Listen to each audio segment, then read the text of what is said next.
خب گیاه جدید من هم آماده شد. در این مرحله نیازی به کود نداره، باید در یه جایی قرار بدیم چون گیاه ما هم ریشه نداره، در جای کم نور و گرم قرار بدیم. گرم از این جهت میگم چون الان زمستون هست، هوا سرده، باید جاش گرم باشه و نور کمی هم نیاز داره، نور زیادی نیاز نداره تا این ریشه دار بشه.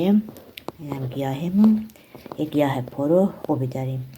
بعد از 2 هفته ریشه ها تشکیل میشن و بعد از اینکه ریشه ها تشکیل شدن اون موقع ما باید گیاهمون رو، مواد غذایی رو بهش برسونیم، مثل همون 12-12-36 بهش بدیم. کود ریشه افزایی میخواد، حتما باید بهش بدیم. محرک ریشه 10-52-10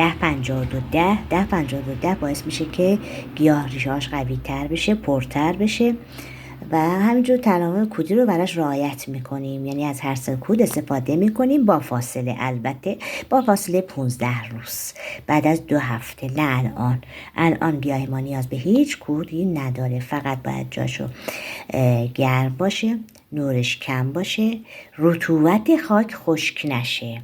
یعنی خاک اگر خشک شد و گیاهمون از بین میره. رطوبت خاک باید منظم داشته باشه چون این هنوز ریشه‌ای نداره که آب رو جذب بکنه و وسیله اون رطوبت میتونه زندگی کنه. امیدوارم که از این مطالب استفاده لازم رو برده باشید. خدا نگهدار.